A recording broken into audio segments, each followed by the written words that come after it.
right, and welcome to our first episode in the Survival League. I'm joined by Shani, What's up? and we have a non-biased co-host and Evander or EGAS joining us.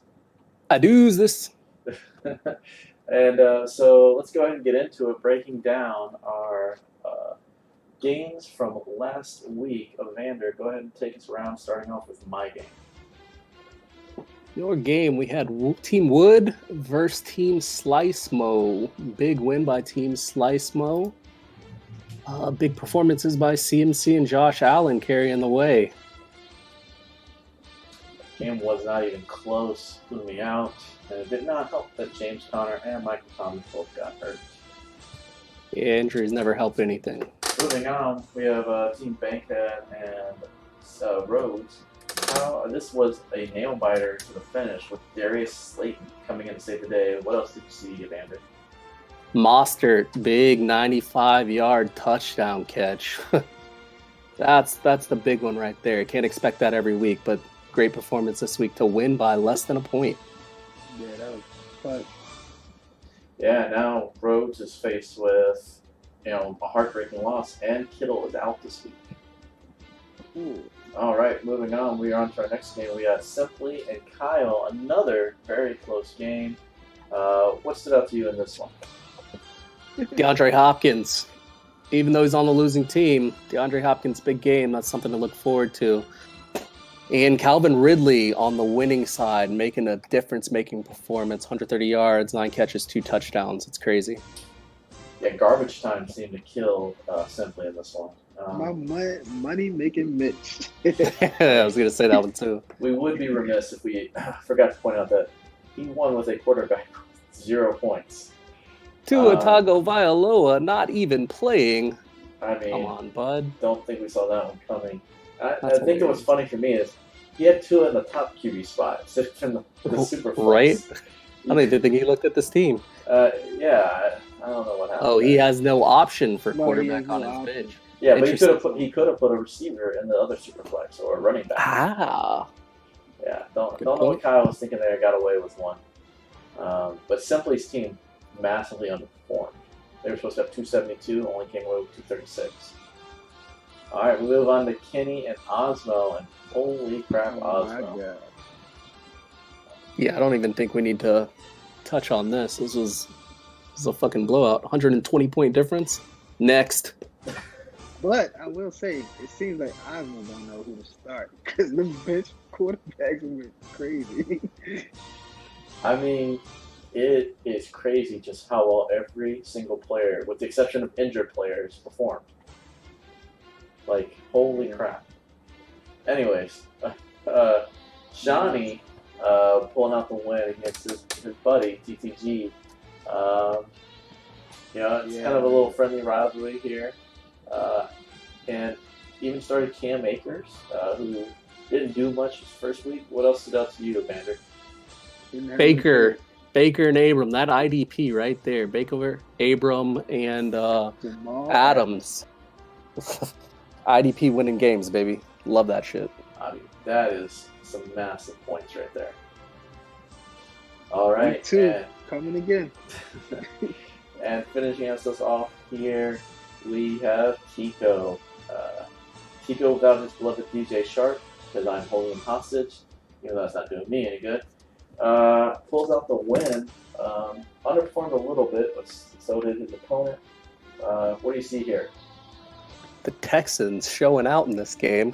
Deshaun Watson, DJ going off, and Will Fuller all having good games.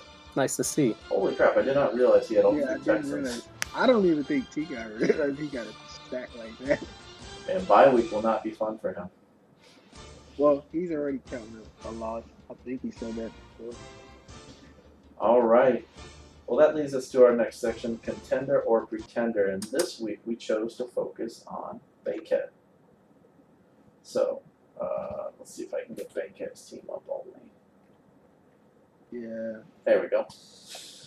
So what do we see here? We pulled out a nail-biter win, 241. He is in 6th place, so he had the least amount of points to win a game.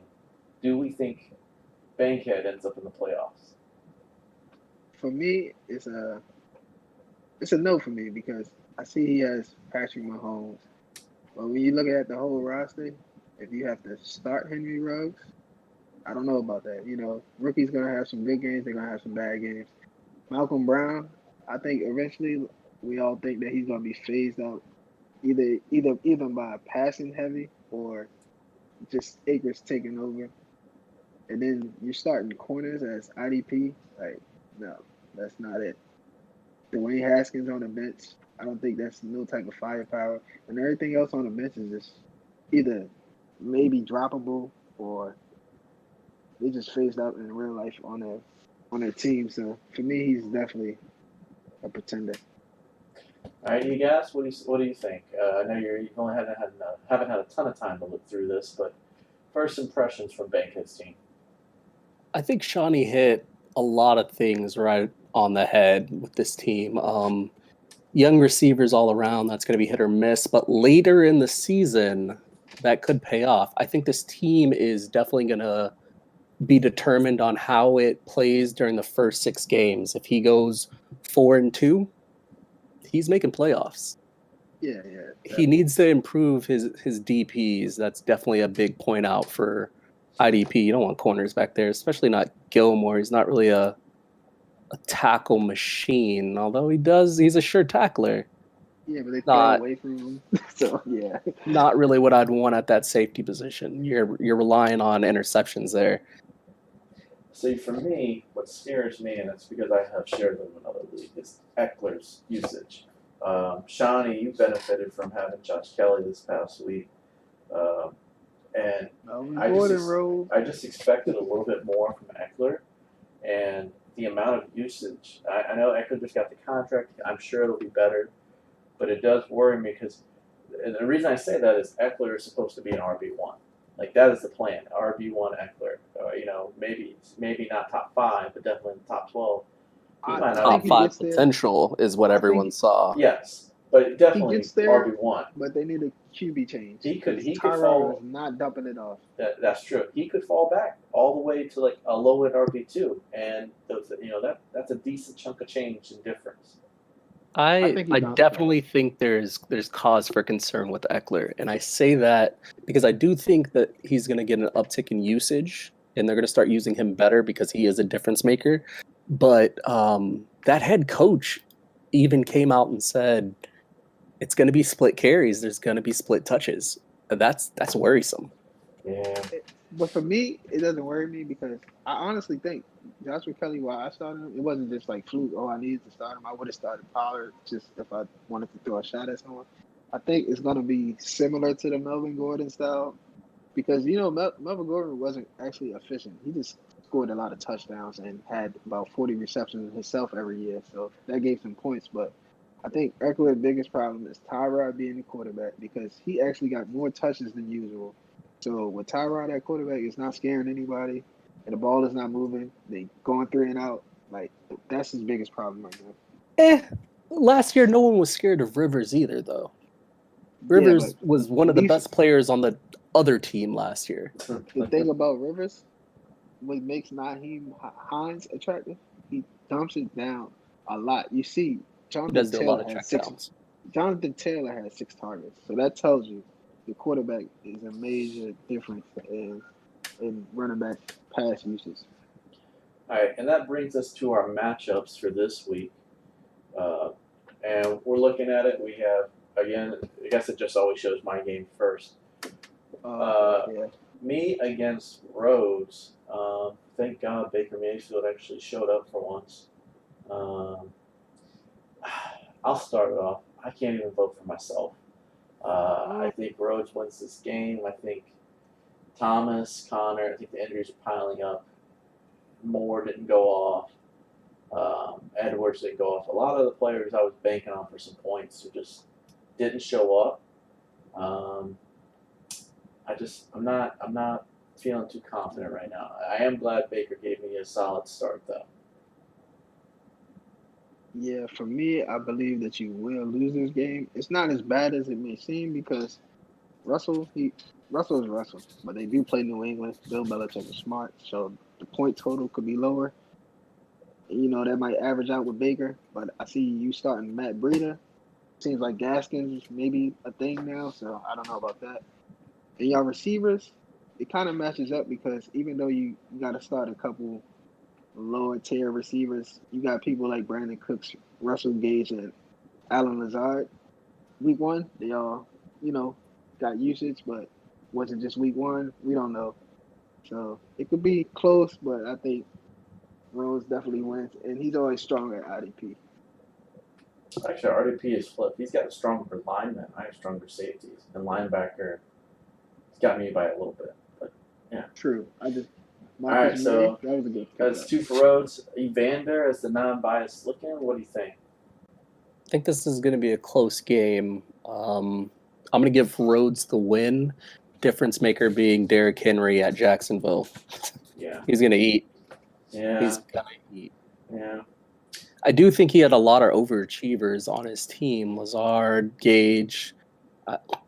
I just don't see them producing every week. That's going to be a cause for concern going forward, but I think he gets the win this week in that.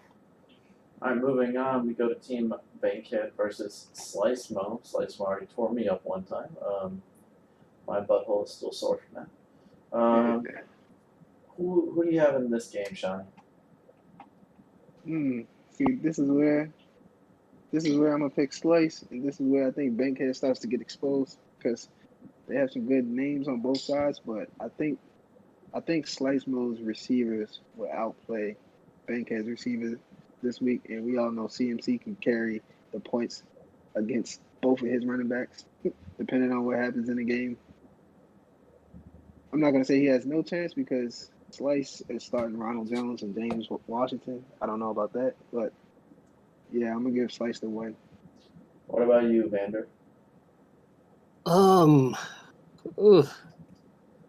going with Slice. It's an interesting game. It should be fairly close in theory, but no, I take that back. Ruggs is playing the Saints this weekend. Yeah, no, this is going to Slice, and that IDP is going to tear him up. Yeah, I love Bankhead, but Slice's team, his top players are showing up. McCaffrey, Allen, like those high draft picks are all hitting. Juju, there was questions about Juju at the beginning of the year, like, was he going to bounce back? With Ben, he's popping off, and I just think there's too many people have to hit from Bankhead to even compete. Like, not win, just compete. He has to hit on those rookie receivers.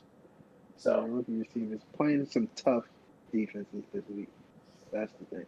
All right, we move on to Simply and Kenny West, both winless, so somebody's going to come away 1-1. Kenny West. And why don't we start off with Evander? Who you like here? Come back to me. All right, well, I'll start off this one. So I gotta say, I really, this is a tough one for me as I go down the list. You got some solid teams on both sides. It's almost like a mirror match, like older quarterback, kind of a older running back that's still useful, older receiver that's still useful, unproven running back. Like it's literally looking like a mirror. I'm gonna take. Nick Chubb's already had the game, so we have the foresight to see that. He's got Hopkins who's being force-fed. And I just think, even though he's got Cook and Kamara, he's still got Dak. Dak's going to be Garoppolo. I think, I got to go Simply. Simply wins it by 20 points or so. Shawnee, what about you? Yeah, for me, like you said, everything is almost mirroring the teams, but Simply has the better quarterbacks.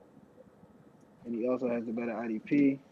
Even though that's boring, please, people, make this competitive. Stop starting corners as your IDP. And, yeah, Simply just wins this game. All right. Evander, what do you got? Looking through this, when you look at the offensive players, it looks like it's close in a lot of ways. I think you guys are both right about the quarterback differential, although Tannehill's fucking ass, but it's going to be Simply. Like Shawnee said, get the fucking corners out of your lineup. They have no business being in there. Stupid. All right, so we're just making our way through this. Simply 3-0. We have not disagreed on anything yet. See if that continues. Come to Osmo. This is two undefeated teams versus Kyle. Kyle is still nope. Looks like he changed it finally. He is no longer starting Tua, so we can at least say that much.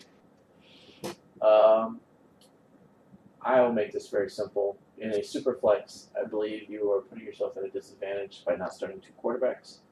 I think Kyle kind of messed up there by not having two quarterbacks, and therefore, and Ozzy had the highest scoring game in the first week. So I think Ozzy just wins this one. I think he wins it pretty easily. I'm gonna go with Ozzy. Shawnee, go ahead. Yeah, I'm gonna go with Ozzy. Same thing, like you said. He doesn't have two quarterbacks. Even Dobbins, like you're not sure of the usage. He had 2 touchdowns, but not really high in attempts. So yeah, I got Ozzy. Ozzy just has the better players in this matchup. Period. I agree. It's Ozzy. And on top of everything that you guys have said, we don't even know if Chris Godwin is actually playing this week, just coming off a concussion protocol. He's not. I don't think he is. When I see the I don't think so either. It says he's doubtful, but he came back today, I think. They have on to be out a limited. certain amount of days too. Exactly. Yeah. All right, moving on. Still not a disagreement among us, but that might be changing here as we get to Shawnee's game. Shawnee is the underdog with little E-Raw up 20 points in the predicted scoring.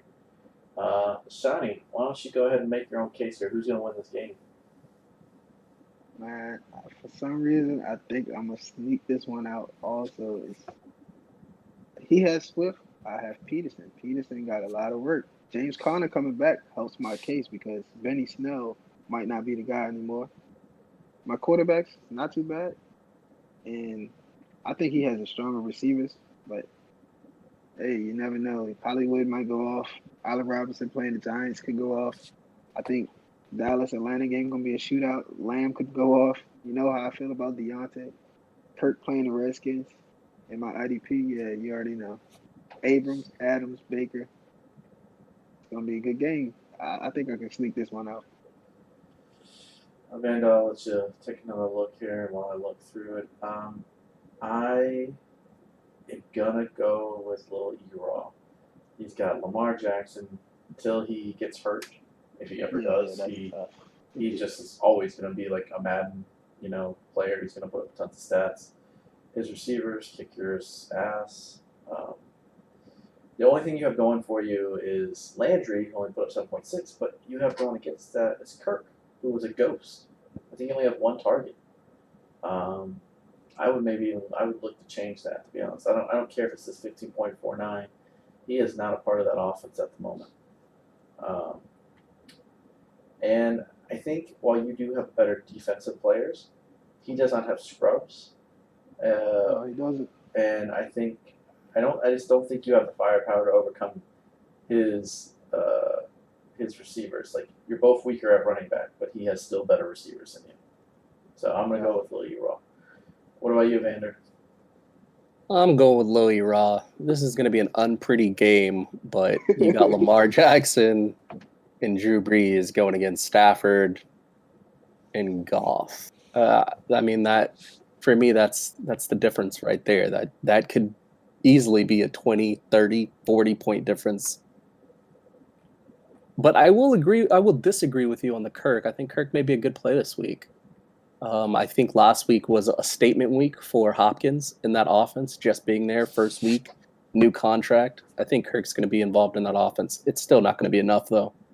You also got to remember Kirk's going against that Washington defense, and I know usually it's a joke, but I'm in the area. I watched the game. It was Kyler Murray. Well. Kyler Murray is going to be running, and he can run. Like, he'll get his stats, I'm sure, but it's going to be a troublesome day. And I don't know how much, he's going to focus in on Hopkins and Fitzgerald. Those are going to be the two go-tos. They're going to force the ball to them because those are his security blankets. Yeah, even if Kirk has a big day, you're still losing this game, personally. Yeah, I mean, I expected it, but I'm just going to pick it myself. Right. Not because I'm biased. 2-1, Lil E-Raw. All right. And then our last game, Tico versus TTG. Tico is supposed to get 300 points. 300 points with his Houston squad here. I don't see it. I think Baltimore's defense screws him over this week. I really think a lot of the times Tico's offense, his offensive points are going to be dictated on who Houston is facing. And it is a crappy matchup this week. I mean, he's going against Saquon. Tom Brady had an off week. Saquon had an off week. Yes, I do think Tico's team is a little bit deeper as I go down, and I see it for the most part. Kareem Hunt had a huge game. But TTG is no slouch on defense as well. Tico has the advantage, but I don't think it's enough. I think TTG pulls the upset. I think it's because of Baltimore's defense screws over Tico this week. What about you, Shani? Yeah, I see it, but I'm gonna go with Tico. I just think he pulls out the win. I don't know why, it's just a hunch. Even though Baltimore has a strong defense, Deshaun Watson just manages to put up points no matter what. Even if it was at the end of the game last week, it looked bad the whole time, but he just kept going. We'll see what happens. And David Johnson's just going to have to get a ton of dump downs because Fuller, somebody has to get open. Well, all right, Vander, tie-breaking vote. Who's going to win this game? I think it's going to be a close game. This may be the closest game of the week, in my opinion. Tico's definitely going to underperform from that 300. There's no way he's making that. But I do give Tico the win. I think Darren Waller is going to have a big game this week. New Orleans is historically terrible against tight ends, and they did improve that. I think Darren Waller is going to go off, and Teddy Bridgewater is going to have to play from behind against Tampa Bay. I think that he's going to make up those points from Houston not showing up. All right, so we are 2-1 Tico here. All right, that wraps it up for our first show with Survivor. We'll try to break things down every week on Friday, and we'll see you guys next week. Thanks, Shani and Evander, for being here. Adios.